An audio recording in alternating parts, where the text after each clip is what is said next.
The only man with the same name twice, and famous for phrases like "come baby come," the one and only Miguna Miguna is coming back to Kenya after having been deported to Canada like an animal, clothes ripped apart. What does this mean for the political sphere of Kenya? To find out, watch this video today, and if you're new to the channel, consider hitting the subscribe and push bell notification buttons for crazy political analysis like this every single weekday. But before we get started in understanding the implications of him coming back, we must first understand the man, the myth, the legend. To understand the psychology of this man, let's go back to his early days in university.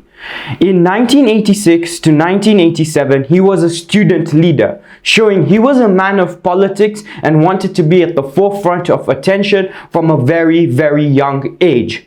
And during the time of Moi, like I know I wasn't there at the time, but this country was almost like a fascist regime where you couldn't speak anything against the government or face harsh consequences.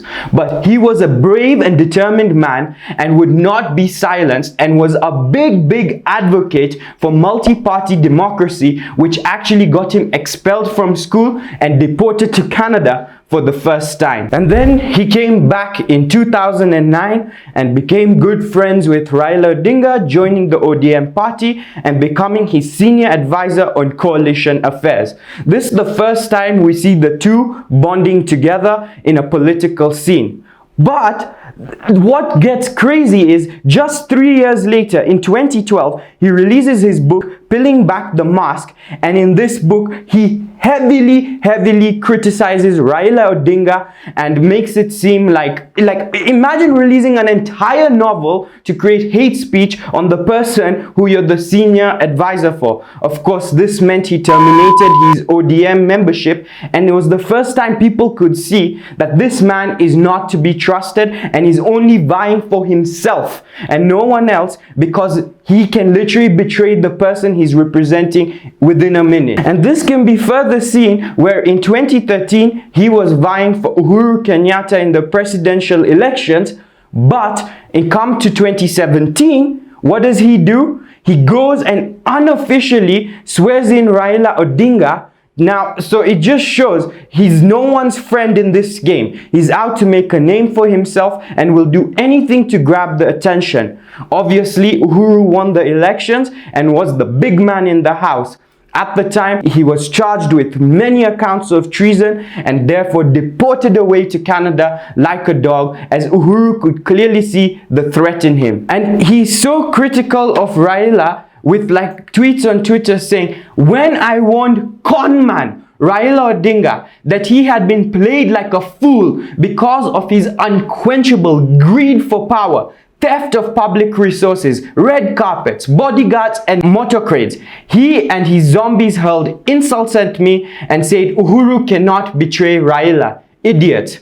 Now, through this one tweet alone, we can see he's not afraid to say things the way that they come to his mind without any filter. The interesting thing is, now President William Ruto has returned his passport to him and restricted all the red alerts that were on him and allowed him to return back home.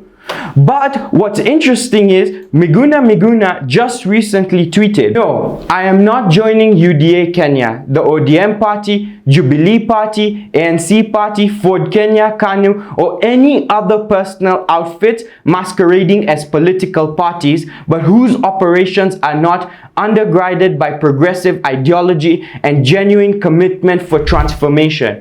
Which makes us question, why did Ruto bring him back? From this tweet and his previous behaviors, it's very clear that this man cannot be trusted. He wants to make a name for himself and will do anything to get there. And in the process, it makes you question, is there an underlying deal between these two people where they can mutually benefit from each other? Was Ruto just delivering another slap in the face to Uhuru Kenyatta and showing him that his regime is over and all he says count as nothing and are as equivalent to garbage? Or is he actually going to come back and assume the head of the opposition, given that Raila Odinga is very old, Kalonzo Musyoka is not as politically powerful as you'd like him to be, and he's an outspoken person with very obvious opinions? Well, to find out, you're gonna have to hit that subscribe and push bell notification buttons, and we'll keep you updated as it happens. This is the story. The man is coming back. Great and exciting stuff. It's gonna be a public holiday, but for now, as usual, thank you for staying tuned and peace.